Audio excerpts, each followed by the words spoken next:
Announcements. First of all, the President's annual physical results are ready for release. The full memo will be released shortly, but in summary, the President remains healthy. Also, I'd like to congratulate the winners of last night's primary elections.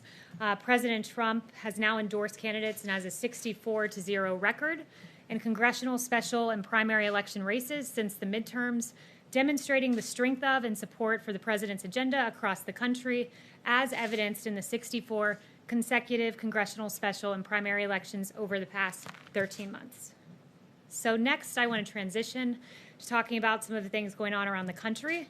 The First Amendment does not give anyone the right to riot. The First Amendment does not give anyone the right to loot. The First Amendment doesn't give anyone the right to burn down buildings. The First Amendment does not give anyone the right to deface property. And it does not give anyone the right to assault private citizens and to assault police officers. The First Amendment, however, does give you the right to peaceably assemble. And the greatest example that we have seen of peaceful protest, an absolute embodiment of the First Amendment, is the March on Washington. On August 28, 1963, 250,000 Americans gathered at the Lincoln Memorial and peacefully made a powerful march and a powerful point that all Americans should be treated equally, that racial discrimination was unacceptable, abhorrent, and that it needed to be rectified. And in the famous I Have a Dream speech by Reverend Dr. Martin Luther King, he said this: "We must not allow our creative protest to degenerate into physical violence. Again and again, we must rise to the majestic heights of meeting physical force with soul force." And soul force is exactly what Dr. Martin Luther King Jr. met the nation with when he said this: "I have a dream that my 4 little children will one day live in a nation where they will not be judged by the color of their skin, but by the content of their character." Important words, important actions from an American hero who contributed to making this nation the greatest on earth. With that in mind, we must remember to recognize the lives lost, the passing of George Floyd, who was killed unjustly in a horrific video that we all have seen. And we must also remember the passing of police captain David Dorn yesterday, who was shot and killed by looters in St. Louis in an absolute tragedy. A retired officer, 77 years old, whose wife was also a police officer herself. Dorn was a hero and an unfortunate casualty in the riots we have seen. Our hearts are with his family. We are all Americans. We must come together. We must unify, and we must have law and order. And with that, I'll take questions. Yes, we do. I have a couple questions. First on Secretary Esper. CBS News has learned that his remarks this morning were not received well here inside the White House. Had the Secretary ever expressed his views about active duty forces to President Trump before this morning in private? And does the President still have confidence in Secretary Esper? So not that I'm aware of in terms of expressing his opinion, and I wouldn't get into the private conversations that went on here in the White House. And with regard to whether the President has confidence, I would say if he loses confidence in Secretary Esper, I'm sure you all will be the first to know. But as of right now, he still does? As of right now, Secretary Esper is still Secretary Esper, and should the President lose faith, we will all learn about that in the future. And on policing, Vice President Joe Biden has vowed to set up a police oversight board if he is elected. Is President Trump considering anything comparable or any other specific legislative and policy reforms to address racial disparities in policing? So there have been various things discussed here in the White House. I don't want to get ahead of the President and as to what he ultimately determines. The President believes that most police officers in this country are good, hardworking people, and he notes that, but he also notes some of the injustices we've seen and the need to make sure that the appropriate use of force is used and that our officers are trained in that capacity. So he is considering some sort of federal oversight? There's been discussion of various proposals that we could look at, but no announcements on that front just yet. Jim. Kayleigh, you mentioned Dr. King. He likely would not have approved of what took place Monday evening across from the White House, as you probably know. If the White House president and his team had to do it all over again, would you have gassed and pummeled protesters to clear the park so the president could have a photo op? So let me first address no tear gas was used and no rubber bullets were used. Chemical agents were used. So again, no tear gas was used, no rubber bullets were used. Why are you making that distinction? Chemical agents were used. Let We me talked back to an up and- Episcopal priest who said she was gassed. Others say they were tear gassed in that area. Well, no one was tear gassed. Let me make that clear. That's been confirmed by DOD and by chemical Park agents were Services as used. well. So let me go back and address what happened because there's been a lot of misreporting. First, I would note that these protests that were going on, in the morning, AG Barr had determined that we needed to expand the perimeter by 1 block on each side. He was surprised, AG Barr, when he arrived at the White House to see that that perimeter had not been moved. So he said that we needed to get going with moving that perimeter. He told the officers that out there. That was late afternoon. So that decision was made in the morning, first of all. The protesters were told 3 times over loudspeaker that they needed to move. And what happened was it grew increasingly unruly. There were projectiles being thrown at officers. Frozen water bottles were being thrown at officers. Various other projectiles. And the officers had no other choice than in that moment to act and make sure that they were safe and that the perimeter was pushed back because, as we all know, a church was burning in that very area the night before. So the appropriate action was taken. It was taken. It was burning the night before, which enforced the decision to move the perimeter on each side by a block, so that church would no longer be in harm's way by the rioters. But it's absolutely uncalled for to throw bricks. Absolutely uncalled for to throw water bottles that are frozen at police officers. Don't you agree, Kayleigh, that the vast majority of those protesters were doing so peacefully, and that many of them did not hear those warnings and were simply just pushed out of the way, just forced out, pummeled out of the way by their fellow Americans, police officers? You sent in members of the military to deal with this. I mean, what do you say to Americans who look at what happened on Monday and find that to be appalling? Well, let me note the National Guard was utilized across Washington, D.C. The military was not. There is a distinction, and I would say that it is uncalled for to throw bricks at officers, uncalled for to throw frozen water bottles at officers. And they also had received intelligence that there were calls for violence against police officers, and they found caches of glass bottles, baseball bats, and metal poles hidden along the streets. When an officer is at risk, they have the right to defend themselves. They did so peaceably. There were no fatalities, no severe injuries. You do it again. To protect the lives of officers, they have a right to defend and to protect themselves. And the White House, Next question. I think Sarah used to always joke about 2 Question Tuesday. I think sometimes I get 4 or 5 Question Wednesday. I just want to make sure that people who have a problem with what they saw Monday have a chance to have that addressed. And, I mean, what do you say to Americans who are just outraged by what they saw? And for the president to go and have a photo op in front of a church. What I would say is this: officers have a right to defend themselves. And I've watched a lot of your coverage. I've watched a lot of the nation's coverage, and let's go through some of the things that happen when officers don't defend and protect themselves. In St. Louis, 4 police officers were shot. In Las Vegas, an officer was shot in the head and is on life support. In New York, a cop was beat up by people. In Providence, 4 to 5 police officers and state troopers were injured. And in Ashbury Park, New Jersey, a police officer was injured. Police officers are out on the front lines. They're defending and protecting you as you come into this building each and every day, Jim. We owe them honor. We owe them respect. And when they are under attack, they have the ability to defend themselves. Zeke. First on Secretary Esper's comments, is the president presently considering invoking the Insurrection Act, or is that completely off the table at this point? So it's a very good question. The president has the sole authority to invoke the Insurrection Act. It is definitely a tool within his power. This president has one singular aim, and it is protecting America's streets. We cannot have burning churches. We cannot have police officers who are shot. We cannot have businesses that are looted and destroyed. The Insurrection Act is a tool available. The president has the sole authority, and if needed, he will use it. But at this time, he's relying on surging the streets with National Guard. It's worked to great effect here in D.C. and in Minnesota as well. And Kayleigh, back to that incident on Monday, are you saying that all the officers who were at that protest, clearing that largely peaceful protest, were acting appropriately? There were well-documented incidents of one case, one member of law enforcement dashing a camera of an Australian journalist. This isn't about the journalists. This is about the other peaceful protesters there as well. Did every officer in that protest, was that protest cleared in a way that is, the White House believes was entirely appropriate? So that should be the model for the rest of the country. I think U.S. Park Services, when having bricks thrown at them and frozen water bottles, had the right to act. They acted with the appropriate level of force to protect themselves and to protect the average citizenry and to protect the peaceful protesters who were among them as well. Kristen. You're protecting the peaceful protesters by firing various chemical agents and walking through them with batons. Well, it wasn't tear gas, I would note, what they used was a way to target those who were being violent.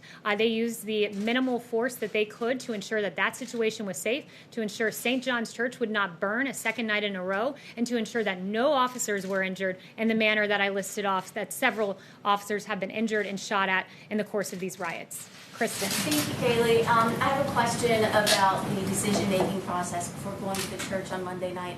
The president said on Fox Radio this morning that he never told anyone to push the protesters out. The defense secretary, he said something similar. So who at the White House did know, or was this a unilateral decision by the Attorney General? The Attorney General decided that morning to expand the perimeter, and that was a decision made long before the church discussion was ever under consideration. When the president gives an order, people act. It's not as if he's walked through each and every detail of how a plan goes about. He says, I want to go to the church. He goes to the church, and everyone executes the plan in the order that the president puts into place. So the president is absolutely right in what he said. So was the plan still for President Trump to walk out there, even if the protesters were still there? You know, I'm not aware of the determinations that Secret Service had as they arranged for the president to walk out there, but I would just note again that the decision to expand the perimeter was a decision made in the morning by Attorney General Barr. Okay, just one question about the coronavirus, because we're still in the middle of a pandemic. Dr. Fauci, he said in an interview on Monday that his contact with President Trump had dramatically decreased, and so had the frequency of the coronavirus task force meetings. Is that accurate? And if so, why? There was a coronavirus task force briefing just yesterday. We are constantly, as an administration, monitoring the coronavirus to protect the safety and well-being of the American people. Right now, we all saw that church burn. We all saw some of the violence in the streets, and the president has had several meeting after meeting with AG Barr, Secretary Esper, General Milley, to make sure that our streets are peaceful and under control, while also monitoring the coronavirus and what we're seeing develop there. Mario. Thanks, Kayleigh. I'm quite confused. I mean, if the protests were peaceful on Monday, why did you all clear the area, and whose decision was to clear it later in the day? If Attorney General Barr wanted it cleared earlier in the day, why did it take so long for it to be cleared? Yeah, you know, he ordered it to be cleared Monday morning. It didn't happen when he arrived, so he immediately instructed the officers to ensure that it was moved back a block. As we all saw Sunday night, it was not a peaceful protest. It was, in fact, a riot with a church burning in Washington, D.C. The president made sure that Washington, D.C. was secure Monday night, and part of that involved moving the perimeter back to ensure that St. John's Church was protected. But that's quite a gap between the morning and then the evening when you all walked over there. Why was there such a gap? Look, again, that's a question for AG Barr, who made the order. It's a question for the officers who were on the ground at the time, why that wasn't deployed right away. But when AG Barr came to the White House, I think it was early afternoon, he noticed that it hadn't been cleared, gave the order for it to be cleared, and that action took place. Why did the president feel it was important to go walk over there through the park into the church? It was extremely important. Look, the president wanted to send a very powerful message that we will not be overcome by looting, by rioting, by burning. This is not what defines America. And going and standing by St. John's Church was a very important moment. And I would note that through all of time, we've seen presidents and leaders across the world who have had leadership moments and very powerful symbols that were important for a nation to see at any given time to show a message of resilience and determination. Like Churchill, we saw him inspecting the bombing damage. It sent a powerful message of leadership to the British people. And George W. Bush throwing out the ceremonial first pitch after 9/11, and Jimmy Carter putting on a sweater to encourage energy savings, and George H.W. Bush signing the Americans with Disabilities Act, flanked by 2 disabled Americans. And for this president, it was powerful and important to send a message that the rioters, the looters, the anarchists, they will not prevail, that burning churches are not what America's about. And that moment, holding the Bible up, is something that has been widely hailed by Franklin Graham and others, and it was a very important symbol for the the American people to see that we will get through this through unity and through faith. Secondly, the president, you said he had his results of his physical. We know that he did part of the physical late last year, I think it was. When did he have the rest of it done? I'm not aware of an exact date. I will ask Dr. Connolly for you on that, but I know it was fairly recently. Yes. I will go to Brett. Thanks, Kayleigh. The White House has spent a lot of time talking about how the protests have taken place and how people are protesting or shouldn't be protesting. But what is the White House doing to address the underlying causes that have led to these protests? Look, the president's done a lot. The president expedited the review, the FBI review of the George Floyd case. He swiftly ensured there was a civil rights investigation into George Floyd's death. Ahmaud Arbery, there's another investigation there on the part of DOJ. He's recognized what an injustice this was innumerable times, including in his national remarks that he gave on Saturday. So this president has done everything in his power to send a powerful message that these injustices will not be tolerated. But has the White House or the president, have they reached out to any of these protesters to try and start a dialogue about specific reforms they'd like to see? Or does the president plan to do that moving forward? Look, the president has looked at some various, not legislative necessarily, but tools that we could use to ensure that law enforcement uses the appropriate level of force. No discussions or announcements there on that front. But I will say that we're taking a hard look at this, but that the president recognizes that our police officers are valiant heroes. The vast majority are good, hardworking people who love this country and who love the American citizenry that they protect. There hasn't been any outreach to the Thanks, Kayleigh. Former Deputy Attorney General Rod Rosenstein testified today on the Hill that he didn't read the FISA applications, and he didn't even prepare the scope memo that started the Mueller probe. Given that Rosenstein appears to be deeply involved in Crossfire Hurricane and that he actually picked FBI Director Christopher Wray, isn't it time that the Trump administration appoints someone else other than Wray for FBI Director? Look, I have no announcements on that front, but what I will say with regard to the Rosenstein testimony is he said there was no there, and he now agrees with that text by Peter Strzok, who, obviously had no information of Russian collusion, but nevertheless strung us through this investigation. And you have Rosenstein, who, again, it's quite befuddling, said he wouldn't have signed off on the Carter Page FISA warrant that has his name on it. His name's signed on a FISA warrant to spy on the Trump campaign, that he wouldn't have signed off on that. Not only that, he wasn't sure that he read every page of it. It's a pretty grave thing to spy on an American citizen, to violate their Fourth Amendment rights, to not have a basis to do so, and to rely on a Russian dossier full of lies as the justification. So it's really astonishing to hear from him that he's not sure he read every page of that warrant, but I suppose it's encouraging to hear with his 2020 hindsight that he wouldn't have signed off on it, though I'm sure that's of no comfort to Carter Page. Well, the president has expressed his disappointment in Wray in the past. So where does he stand now? Does he have confidence in Wray today? At this moment, the president, as the FBI director, much like the Secretary of Defense is the FBI director, is the Secretary of Defense. If the president decides he no longer has confidence, you guys will be the first to know. And then I have one more on New York, if it's okay. Sure. So yesterday, New York Governor Cuomo made a pretty big statement saying that he might relieve Mayor de Blasio, of his duties. Has there been any talk with Governor Cuomo about sending in the National Guard troops to New York, or is there any plan right now to send National Guard to New York? The president will do whatever is necessary to protect America's streets. He has made that clear, and he has several tools. That is one of them, sending in the National Guard. He does have the ability to federalize the National Guard should he choose to do that. But I would note, and I'm very glad you brought up New York, the very clear-cut cases of D.C. and New York.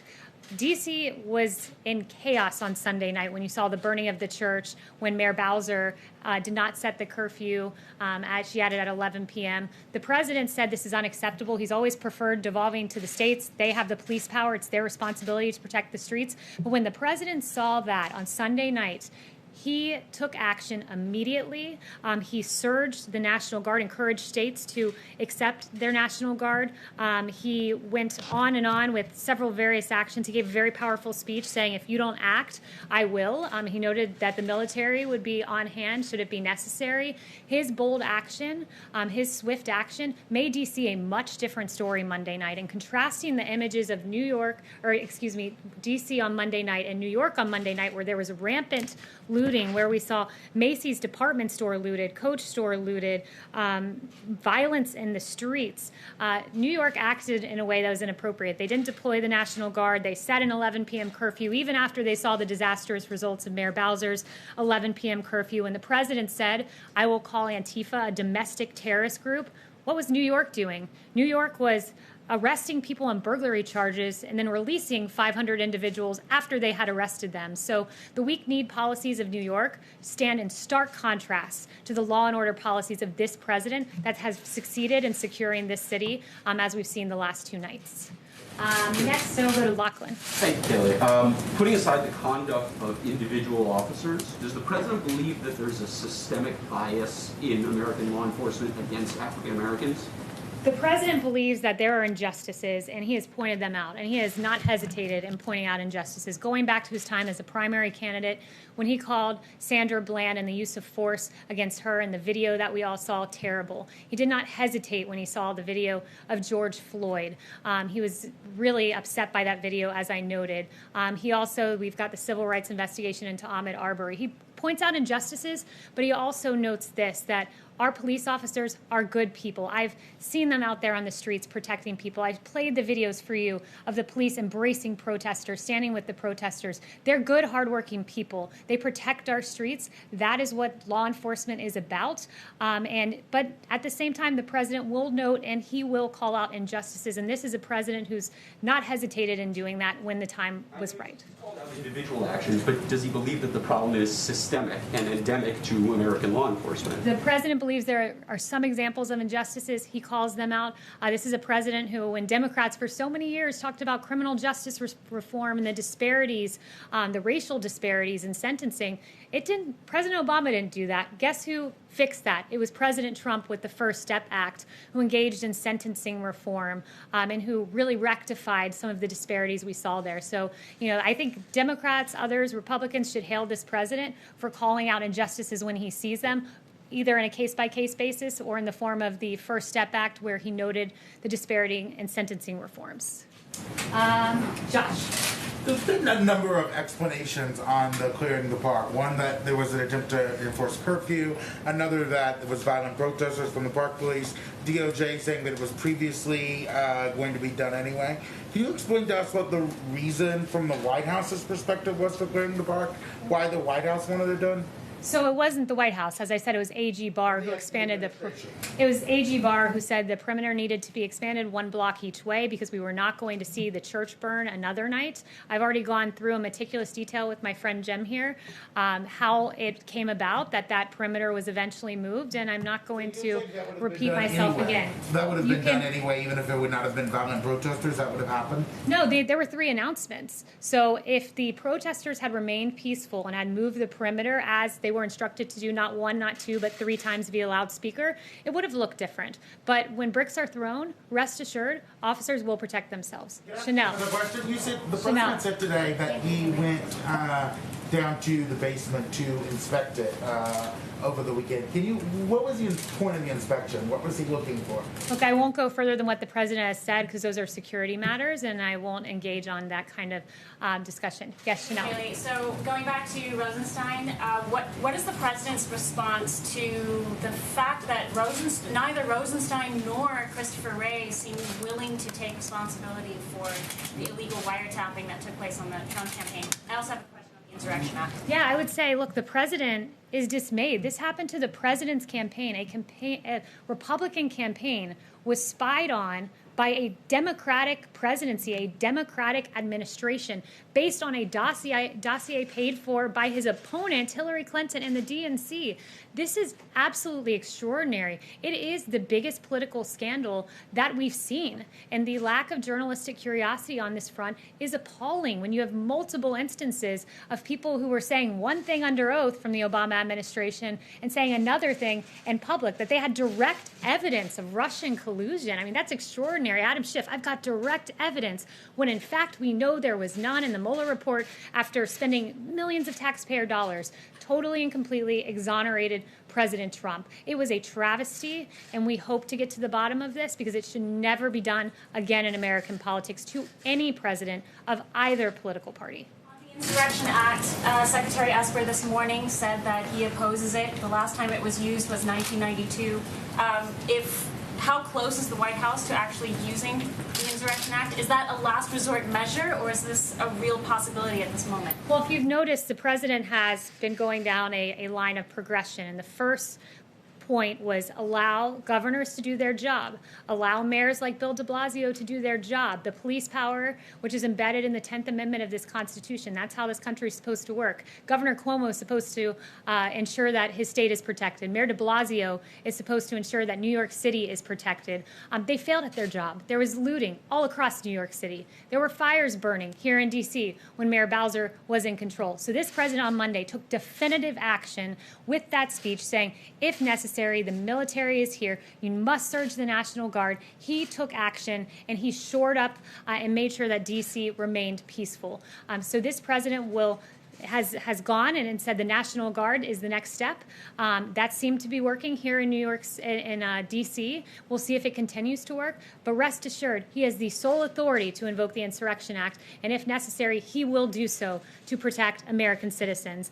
One thing I really want to note, and I think it's so important to go back to this because I haven't seen a ton of coverage of it other than in a few places. And I started the briefing with this, and it's important. I just want to circle back and note Captain David Dorn, who lost his life in St. Louis, and he was killed by a looter. He served 38 years in the St. Louis Police Department. His wife, Ann, is a sergeant with the St. Louis Metropolitan Police Department. He is a hero. I also want to note, because there have been 45 officers lost in the line of duty this year, and my heart breaks for them. And as a new mom myself, my heart particularly breaks for two women in particular who I was reading about their stories today. Officer Breanne Leath of the Indianapolis Police Department. On April 9th, 2020, she was shot and killed. She survived by her 3-year-old son, her sister, and her parents. She was a National Guard veteran, and my heart breaks for the family of Officer Leath. And Officer Tiffany Victoria Enriquez of the Honolulu Police Department on January 19th, 2020. Officer Enriquez was shot and killed as well, leaving 3 daughters, 1 grandson, and she was a U.S. Air Force Reserve veteran. These are our heroes. Thank you so much to our officers who are protecting our streets. Many have been shot, some have been killed. It's a travesty, and let us stand with law enforcement and recognize the huge contribution that they have made to our society and continue to do so each and every day. Thank you so much, guys. Who's command of the forces in Washington right now?